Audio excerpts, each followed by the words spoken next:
গুনাহ থেকে বাঁচার উপায় কি? এক নাম্বার উপায় বলেন খাঁটি তওবা করা। বলেন তাওবায়ে নাসুহা করা। ২৮ পারা ২০ নম্বর পৃষ্ঠা সূরা তাহরিমের ৮ নম্বর আয়াত। আল্লাহ বলেন ইয়া আইয়ুহাল্লাযীনা আমানু তুবু ইলাল্লাহি তাওবাতান নাসুহা। হে ঈমানদারগণ, তোমরা আল্লাহর কাছে তওবা করো। তাওবাতান নাসুহা, খাঁটি তওবা। আসা রাব্বুকুম আন ইউকাফফিরা আনকুম সাইয়্যাতিকুম, আশা করা যায় তোমাদের রব তোমাদের সমস্ত পাপসমূহ ক্ষমা করে দিবেন। ওয়া ইউদখিলাকুম জান্নাত, তোমাদেরকে তিনি জান্নাতে প্রবেশ করাবেন। তাহলে খাঁটি তওবা করা গুনাহ থেকে মাফের এক নাম্বার উপায়। ইবনে মাজার বর্ণনা 4250 নম্বর হাদিস। قال رسول الله صلى الله عليه وسلم التائب من الذنب كمن لا ذنب له। গুনাহ থেকে তওবাকারী ব্যক্তি এমন হয়ে যায় যেন তার কোনো গুনাহ নাই। ইবনে মাজাহ 4251 নম্বর হাদিসের বর্ণনা। قال رسول الله صلى الله عليه وسلم كل بني آدم خطاء وخير الخطائين التوابون। আদম সন্তান সবাই কম বেশি পাপ করে, তাদের মাঝে তারা সেরা যারা তওবা করে। সুবহানাল্লাহ। আদম সন্তান কম বেশি পাপ করে, পাপীদের মাঝে তারা সেরা যারা তওবা করে। তাহলে কম বেশি পাপ আমাদের হয়, তো তারা সেরা যারা তওবা করে। এজন্য বেশি বেশি তওবা করা। ইবনে মাজাহ 4253 নম্বর হাদিস। قال رسول الله صلى الله عليه وسلم ইন্নাল্লাহা লা ইয়াকবালু তাওবাতাল আবদি মা লাম ইউগারগির। আল্লাহ বান্দার তওবা ততক্ষণ কবুল করে যতক্ষণ বান্দার প্রাণ কণ্ঠাগত না হয়। প্রাণ কি না হয়? কণ্ঠা। এজন্য আপনারা একটা বুদ্ধি করবেন। বুদ্ধিটা হইল অপেক্ষায় থাকবেন যে প্রাণটা যখন এখানে আসবে তখন তওবাটা করবেন। কি বলেন? আমাদের কি জানা আছে কবে প্রাণ এখানে আসবে? তাহলে তওবা ইনশাআল্লাহ আগামীকাল করব। বলেন এখন। এই জন্য তওবা দেরি করতে নেই, 5 মিনিট পরেও না, এখনই। এই জন্য মনে মনে সবাই তওবা করে নেন, বাস তওবা হয়ে যাবে। কারণ ইবনে মাজার 4252 নম্বর হাদিসে আসছে নাদামু আত-তাওবা, অনুতপ্ত হওয়াটাই তওবা। অনুতপ্ত হওয়াটাই তওবা। মনে মনে সবাই অনুতপ্ত হয়ে গেছি না বলেন, বাস এটাই তওবা হয়ে গেছে। আল্লাহ আমাদেরকে গুনাহ থেকে হেফাজত করেন। আমিন। তিরমিজির একটা হাদিস শুনেন, 3538 নম্বর হাদিস। তিরমিজিতে হাদিসটা ছোট, বুখারী মুসলিমে হাদিসটা অনেক বড়। ছোটরা শুনবেন না বড়রা? হ্যাঁ, আচ্ছা তাহলে বড়টাই বলি। দেখেন, রাসূলুল্লাহ সাল্লাল্লাহু আলাইহি সাল্লাম হাদিসের মধ্যে বলেন, এক ব্যক্তি সফরে বের হইছে। কোথায়? সফরে বের হইছে। সফরে বের হওয়ার পর তার সাথে খানা আছে, পানি আছে, বাহন আছে। সফর করতে করতে এক জায়গায় সে ক্লান্ত, বিশ্রাম নেওয়ার জন্য নামছে। নামার পর ওই ব্যক্তি হঠাৎ তার চোখ লেগে গেছে, ঘুমায় গেছে। ঘুম থেকে উঠা দেখে তার বাহন নাই, খানা নাই, পানি নাই, টাকা পয়সা যা আছে, সফরের সরঞ্জামাদি সব গায়েব হয়ে গেছে। মনটা কতটা খারাপ। এই ব্যক্তি চিন্তা করলো, আমি এখন কি করব? বাড়িতে ফিরে যাব, না যেখানে সফরের উদ্দেশ্যে রওনা করলাম সেখানে যাব? যদি আমি বাড়িতে ফিরে যাই তাহলে আমার পৌঁছা সম্ভব না, কারণ এই পরিমাণ সরঞ্জামাদি আমার কাছে নাই, না খায়া মারা যেতে হবে। আবার যেখানে রওনা করেছি সেখানেও বুঝতে পারবো না, সেখানে যাইতে যাইতেও না খেয়ে মারা যেতে হবে। অতএব এই জায়গায় বসেই মরে যাই, এটাই ভালো। তো তিনি আবার ওখানে বসছে, মানে না খাইতে না খাইতে এখানেই মরবে এই নিয়তে বসছে। বসার পর চোখ লেগে গেছে। আবার চোখ লাগার পর আবার হঠাৎ চোখ খুইলা দেখে কি তার বাহন, তার খানা পানি, হারিয়ে যাওয়া ওই বাহন, খানা পানি, রসদপত্র যা আছে, সফরের সরঞ্জামাদি সব উপস্থিত হয়ে গেছে। সুবহানাল্লাহ। কেমন খুশি হয়েছে বলেন? হাদিসে নবীজি বলেন বিশিদ্দাতিল ফরহি, খুশির অতি সহ্যে। কি বলছে? খুশির অতি সহ্যে। বিবারিয়া যেহেতু কুমিল্লার আশেপাশেই, তার মানে বিবারিয়ার আপনারাও বুঝবেন। আমাদের কুমিল্লা, নোয়াখালী আর চাঁদপুর কয় খুশির ঠেলায়। আপনারা কি কন? তাহলে তো ঠিক আছে। বিশিদ্দাতিল ফরহির সুন্দর বাংলা হলো খুশির অতি সহ্যে, আর আমগো বাংলায় খুশির ঠেলায়। তো নবীজি বলেন খুশির অতি সহ্যে বা খুশির ঠেলায় ওই বান্দা আল্লাহরে বলে, আল্লাহুম্মা আনতা আবদি ওয়া আনা রব্বুক। আল্লাহ আপনি আমার বান্দা, আমি আপনার রব। হয়েছে কথাটা? খুশির কারণে মুখ দিয়ে কি বলছে আর মাথা ঠিক নেই। নবীজি বলেন আসলে এটা তার মনের কথা না, তো এটা তার মুখের কথা। তার মনের কথাটা হলো এমন, আল্লাহ আপনি আমার রব, আমি আপনার বান্দা। এটা বলতে গিয়ে বলে ফেলছে আল্লাহ আপনি আমার বান্দা, আমি আপনার রব। আসলে এত খুশি কি যে বলছে তার মাথা না ঠিক নাই। রাসূল বলেন লাল্লাহু আফরাহু বিতাওবাতি আহাদিকুম মিন আহাদিকুম বিদাল্লাতিহি ইযা ওয়াজাদাহা। তোমাদের কেউ হারিয়ে যাওয়া বাহন ফিরে পাওয়ার পর যেই পরিমাণ খুশি হয় কোন বান্দা তওবা করলে, এর চাইতে কোটি গুণ বেশি আল্লাহ খুশি হয়। তাহলে তওবা কখন? আগামীকাল। এখন আল্লাহ আমাদেরকে বেশি বেশি তওবা করার তৌফিক দান করেন। গুনাহ মাফের 1 নাম্বার উপায় জানলাম আমরা, তওবা করা। 2 নাম্বার উপায় গুনাহ থেকে পরিত্রাণের, বলেন ইস্তেগফার পাঠ করা। কি পাঠ করা? আল্লাহ বলেন ওয়াল্লাযীনা ইযা ফাআলু ফাহিশাতান আও যালামু আনফুসাহুম যাকারুল্লাহা ফাস্তাগফিরু লিযুনুবিহিম ওয়া মান ইয়াগফিরুয যুনুবা ইল্লাল্লাহ। সূরা আলী ইমরান 135 নম্বর আয়াত। ওয়াল্লাযীনা ইযা ফাআলু ফাহিশা, যারা কোনো অশ্লীল কাজ করে, আও যালামু আনফুসাহুম, অথবা নিজেদের উপর জুলুম করে, যাকারুল্লাহ, আল্লাহরে স্মরণ করে, ফাস্তাগফিরু লিযুনুবিহিম, সাথে সাথে নিজের গুনাহের জন্য ইস্তেগফার পাঠ করে ক্ষমা চায়। ওয়া মান ইয়াগফিরুয যুনুবা ইল্লাল্লাহ, আল্লাহ ছাড়া গুনাহ ক্ষমা করার আছেই বা কে? গুনাহ ক্ষমা করে কে? আল্লাহ। তো আল্লাহ বলতেছেন এই জায়গার ইস্তেগফার পাঠ করা। ইস্তেগফার পাঠ করলে গুনাহ মাফ হয়। আল্লাহ পাক রব্বুল আলামিন সূরা নূহের মধ্যে বলেন ইস্তাগফিরু রাব্বাকুম ইন্নাহু কানা গফফারা, তোমরা তোমাদের রবের কাছে ইস্তেগফার পাঠ করো, ক্ষমা প্রার্থনা করো। কি লাভ? ইন্নাহু কানা গফফারা, তিনি তোমাদের প্রতি অধিক ক্ষমাশীল। ইউরসিলিস সামাআ আলাইকুম মিদরারা, যত বেশি ইস্তেগফার পাঠ করবা আল্লাহ আসমান থেকে মুষলধারে বৃষ্টির ন্যায় রহমত নাজিল করবেন। 3 নাম্বার ওয়ায়ুমদিদকুম বিআমওয়াল, সম্পদের দরকার, ইস্তেগফার পাঠ করেন আস্তাগফিরুল্লাহ আস্তাগফিরুল্লাহ। আল্লাহ বলেন ওয়ায়ুমদিদকুম বিআমওয়াল, তোমাদেরকে তোমাদের রব সম্পদ দ্বারা সাহায্য করবেন যদি ইস্তেগফার পাঠ করো।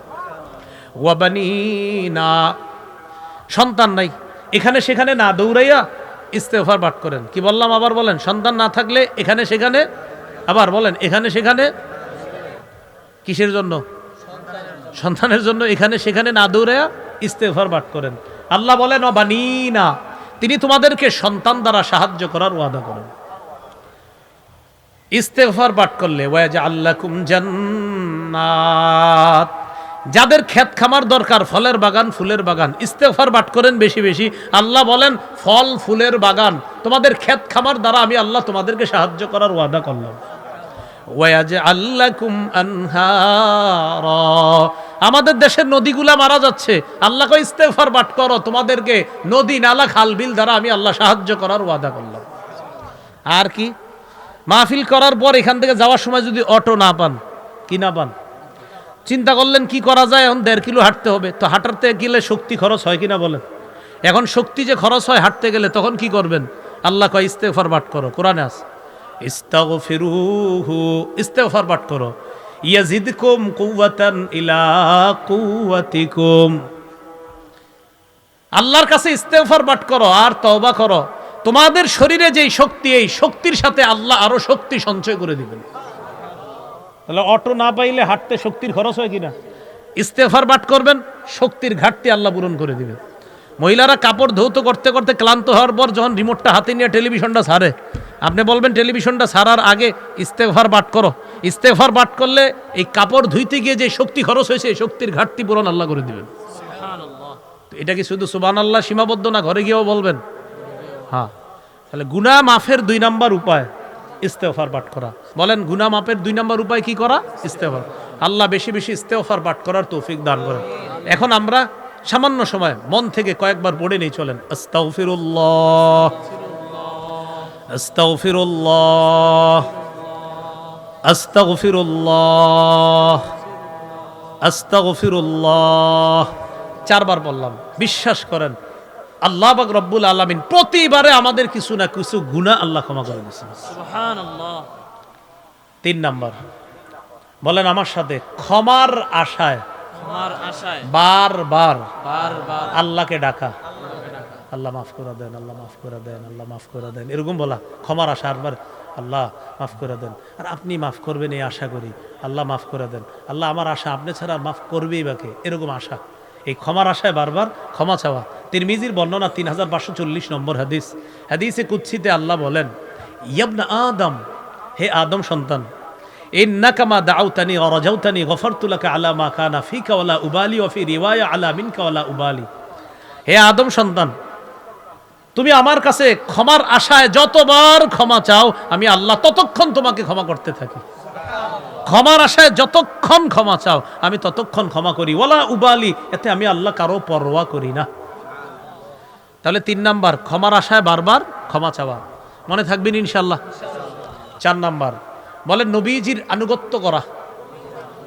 তো এই যুগে তো নবীজি নাই, অতএব রসুলের সুন্নতের আনুগত্য করা, সুন্নতের অনুসরণ করা, ইত্তিবায়ে সুন্নত।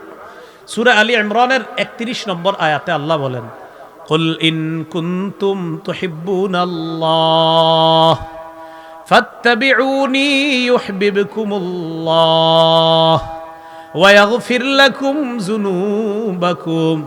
নবী আপনি বলেন, যদি তোমরা আল্লাহকে ভালোবাসতে চাও তাহলে আমার অনুসরণ করো। যদি তোমরা আল্লাহকে ভালোবাসো, নবী আপনি বলেন, তাহলে আমি নবীর অনুসরণ করো। তো এই যুগে তো নবী নাই, মানে আমরা নবীর সুন্নাহের অনুসরণ করা। লাভ কি? ইউহিব্বুকুমুল্লাহ। যারা নবীর অনুসরণ করবা, আল্লাহ ওয়াদা করতেছে আমি আল্লাহ তোমাদেরকে মহব্বত করব। ওয়া ইয়াগফির লাকুম যুনুবাকুম, তোমাদের জিন্দেগীর গুনাহ খাতাগুলো আল্লাহ মাফ করে দিবেন।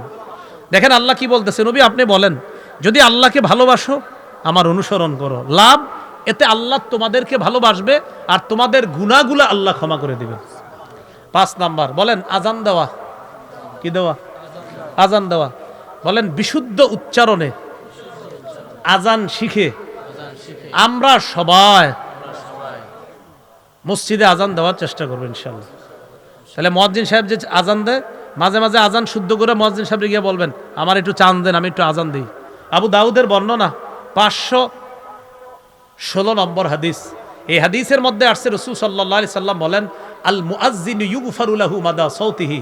মুয়াজ্জিনের আজানের আওয়াজ যতদূর যায় এতটুকু পরিমাণ পর্যন্ত, মানে ক্ষমার বিশালতা আল্লাহ দেখাইতেছে, এই পরিমাণ আমি আল্লাহ ক্ষমা করে দিই, এই পরিমাণ তাকে ক্ষমা করা হয়। আর ওয়াশহাদু লাহু কুল্লু রাতবিন ওয়া ইয়াবিস, শুষ্ক ভিজা যত কিছু তার আজান শুনে কিয়ামতের মাঠে তার পক্ষে সবাই সাক্ষী দিবে। সুবহানাল্লাহ। এই জন্য মুয়াজ্জিন সাহেবের বেতন আরো কমাবেন, 3000 6000, মানে মুয়াজ্জিন সাহেবের বেতন একদম দিতে চায় না। মুয়াজ্জিন সাহেব মানে কি, মানে আবার অনেকের মুয়াজ্জিনের চাকরি করে এটা বলতে চায় না। কি করেন? বলে না যে আমি মুয়াজ্জিন, এটা বলে না, মানে লজ্জা পায়। আপনি লজ্জা পান মানে? ওমান আহসানু কাওলা মিম্মান দা ইলাল্লাহি ওয়া আমিলা সালিহা। এই আয়াতের ব্যাখ্যা 1 নম্বর উদ্দেশ্য মুহাম্মদ সাল্লাল্লাহু আলাইহি সাল্লাম। 2 নম্বর উদ্দেশ্য, ওই ব্যক্তির চেয়ে উত্তম কথা আর কার? আম্মা জান কোন? পৃথিবীর সমস্ত মুয়াজ্জিনদের কথা হলো নবীর পরে এরপর সবচেয়ে শ্রেষ্ঠ কথা মুয়াজ্জিনের কথা। মুয়াজ্জিন কি বলে? হাইয়া আলাস সালাহ, হাইয়া আলাল ফালাহ। আম্মা জান বলেন, রাসূল সাল্লাল্লাহু আলাইহি সাল্লাম হলেন পৃথিবীর শ্রেষ্ঠ দায়ী, শ্রেষ্ঠ আহ্বানকারী। এরপরে আয়াতের উদ্দেশ্য আল মুআজ্জিনুনা সুলাহা, পৃথিবীর সমস্ত নেককার মুয়াজ্জিনরা। তাহলে আজান দিলে গুনাহ মাফ, এই 5 নাম্বার। 6 নাম্বার, বলেন 2 রাকাত নামাজ পড়া। 2 রাকাত, এটা আজকেও পড়তে পারেন বাসায় গিয়ে। আবু দাউদের 1521 নম্বর হাদিস, মা মিন আবদিন ইউজনিবু যামবা, কোন বান্দা যদি গুনাহ করে, গুনাহ করার পর ফায়ুহসিনুত তাহুরা, এরপর পবিত্রতা অর্জন করে, ফায়াকুমু ফায়ুসাল্লি রাকআতাইনি ইল্লা গফারাল্লাহু লাহু যামবা, পবিত্রতা অর্জন করার পর 2 রাকাত নামাজ পড়ে, নামাজ পড়া শেষ, তার গুনাহ মাফ। এলো 6 নাম্বার উপায়। 7 নাম্বার, বলেন 5 ওয়াক্ত নামাজ পড়া। 5 ওয়াক্ত নামাজ পড়া। সহিহ বুখারীর বর্ণনা 526 নম্বর হাদিস। এক ব্যক্তি নবীর কাছে আসছে, আসার পর বলে, ইয়া রাসূলুল্লাহ, আমি গুনাহ করছি, এই গুনাহ থেকে কিভাবে আল্লাহ আমাকে মাফ করবে? ওই মুহূর্তে আল্লাহ সূরা হুদের 114 নম্বর আয়াত নাজিল করে দিস, ওয়া আকিমিস সালাতা তারাফাইন নাহার ওয়া যুলাফাম মিনাল লাইল। নামাজ কায়েম করেন দিনের দু প্রান্তে এবং রাতের কিছু অংশে মানে 5 ওয়াক্ত নামাজ। ইন্নাল হাসানাতি ইউযহিবনাস সাইয়্যাত, পুণ্য পাপকে মিটিয়ে দেয়, পুণ্য পাপকে মিটিয়ে দেয়। এই জায়গায় পুণ্য দ্বারা উদ্দেশ্য নামাজ পাপকে মিটিয়ে দেয়। ওই ব্যক্তি বললেন, হুজুর এটা কি আমার জন্যই শুধু খাস, নামাজ পড়লে গুনাহ মাফ? নবী কয়, না, লি জামিই উম্মতি কুল্লিহিম, আমার পৃথিবীর সমস্ত উম্মতের জন্যই। তাহলে 5 ওয়াক্ত নামাজ পড়লে গুনাহ মাফ। 5 নাম্বারটা কি ছিল? আজান দিলে। 6 নাম্বার 2 রাকাত নামাজ পড়া। 7 নাম্বার 5 ওয়াক্ত নামাজ। 8 বলেন জামাতের সাথে নামাজ। বলেন জামাতের সাথে নামাজ। সহিহ মুসলিমের বর্ণনা, এক সাহাবী রাসূল সাল্লাল্লাহু আলাইহি সাল্লামের কাছে আসছে। আসার পর বলতেছে, আসবতু হাদ্দান ফাআকিমহু আলাইয়া। হুজুর আমি একটা অপরাধ করেছি, এমন অপরাধ যে অপরাধের কারণে আমার উপর হদ প্রয়োগ করা হবে। ইতিমধ্যে জামাতের সময় হয়ে গেছে, নবী নামাজে দাঁড়াইলেন, ওই ব্যক্তিও নবীজির সাথে নামাজ পড়ছে। নামাজের পর আবার বললেন, হুজুর আমার ব্যাপারটা? নবীজি বললেন, আহাদারতাস সালাতা মানা, তুমি কি আমাদের সাথে জামাতে নামাজ পড়ছো? তো তিনি বললেন হ্যাঁ। নবী বললেন, গুফিয়ার আলাকা মা গুফিয়ার আলাকা জাম্বুকা, তুমি যে গুনাহ করছো না, জামাতে নামাজ পড়ার সাথে সাথেই গুনাহ মাফ হয়ে গেছে। গুফিয়ার আলাক, গুফিয়ার আলাক, তুমি যে পাপ করছো আমার কাছে এসে বলছো, বাস এই যে জামাতে নামাজ পড়ছো মাফ হয়ে গেছে। এগুলো 8 নাম্বার। 9 নাম্বার বলেন গুনাহ হয়ে গেলে, বাংলাটা কি শিখাইছি? করলে না হয়ে গেলে, গুনাহ তো করবই না, বলেন গুনাহ হয়ে গেলে সাথে সাথে একটা ভালো কাজ করব। গুনাহ হয়ে গেলে সাথে সাথে একটা ভালো কাজ করলেও গুনাহ মাফ হয়। তিরমিজির বর্ণনা 1987 নম্বর হাদিস, 1987। আবু যর গিফারি রাদিয়াল্লাহু তাআলা আনহুকে আল্লাহ রাসূল সাল্লাল্লাহু আলাইহি সাল্লাম বলেন, ইত্তাকিল্লাহা হাইসুমা কুনতা ওয়া আতবি'is সাইয়্যাতাল হাসানাতা তামহুহা। আবু যর তুমি যেখানে থাকো আল্লাহকে ভয় করো, গুনাহ হয়ে গেলে সাথে সাথে একটা ভালো কাজ করবা, এই ভালো কাজটা তোমার গুনাহটাকে মিটিয়ে দিবে। আবু যর যেখানে থাকো আল্লাহকে ভয় করো, গুনাহ হয়ে গেলে সাথে সাথে একটা ভালো কাজ করবা, তোমার ভালো কাজটা গুনাহকে মিটিয়ে দিবে। এই গেল 9 নম্বর। 10 গুনাহ মাফের উপায়। বলেন জিকিরের মজলিসে বসা। এই যে জিকিরের মজলিসে বসে আছেন, এটাই জিকিরের মজলিস। সহিহ বুখারীর বর্ণনা 6508 নম্বর 6408 নম্বর হাদিস। এই হাদিসের মধ্যে আসছে আমাদের এই মজলিসটাকে ফেরেশতারা বেষ্টন করে রাখছে, একদম আসমান পর্যন্ত চলে গেছে। আসমান পর্যন্ত যাওয়ার পর আল্লাহর সাথে কথোপকথন হয় লম্বা। সর্বশেষ আল্লাহ বলেন, ইশহাদু আন্নী কাদ গাফারতু লাহুম, সাক্ষী থাকো এই মজলিসের মানুষগুলাকে আমি আল্লাহ মাফ করে দিলাম। তো জিকিরের মজলিস, কোরআন হাদিসের কথা যেখানে বলা হয় এটাও জিকিরের মজলিস। 11 নাম্বার জিকির করা। বলেন তো 10 কি ছিল? মজলিসে বসা। 11 জিকির করা। সহিহ বুখারীর বর্ণনা 6405 নম্বর হাদিস।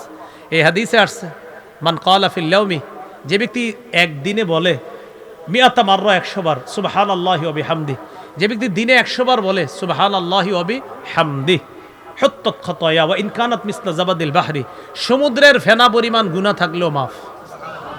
সুবহানাল্লাহি ওয়া বিহামদি কয়বার বললে? 100 বার। এই হলো জিকির করা। তাহলে আজকের আলোচনাটা 2 অংশে হলো। প্রথম অংশে পাপ, দ্বিতীয় অংশে পাপ থেকে বাঁচার উপায়। পাপ সম্পর্কে 7টা কথা জানলাম, পাপ থেকে বাঁচার 11টা উপায় জানলাম। আল্লাহ আমাদের সকলকে যে কথাগুলা শুনলাম বললাম, পাপ থেকে যেন আমরা সবাই মুক্ত হয়ে জান্নাতে একসাথে আবার দেখা করতে পারি, আল্লাহ তৌফিক দান করেন। 1 নাম্বার গোপনে বেশি বেশি দোয়া করা। 2 নাম্বার গোপনে বেশি জিকির করা। 3 নাম্বার গোপনে কোরআন তেলাওয়াত করা। 4 নাম্বার গোপনে নফল নামাজ বেশি পড়া। কয়টা করলাম? 4টা। গোপনে দোয়া করা, গোপনে বেশি জিকির করা, গোপনে তেলাওয়াত করা, গোপনে নফল নামাজ বেশি পড়া। আল্লাহ তৌফিক দান করে। আলহামদুলিল্লাহ রাব্বিল আলামিন ওয়াল আকিবাতু লিল মুত্তাকিন ওয়াসসালাতু ওয়াসসালামু আলা সাইয়্যিদিল আমবিয়া ওয়াল মুরসালিন ওয়া আলা আলিহি ওয়া আসহাবিহি আজমাইন। রব্বানা যালামনা আনফুসানা ওয়া ইল্লাম তাগফির লানা ওয়া তারহামনা লানাকুনান্না মিনাল খাসিরিন।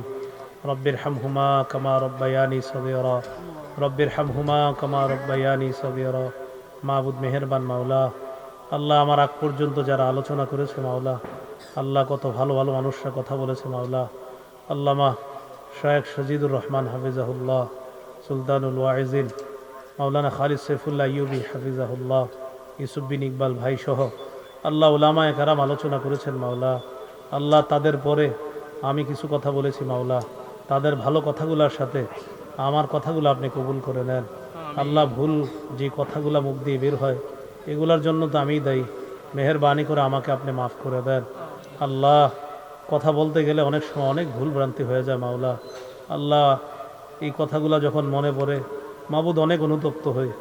তখন চিন্তা হয় কেন ওয়াজ করি, কেন বয়ান করি, কেন এই জাতীয় কথা মুখ দিয়ে বের হয়।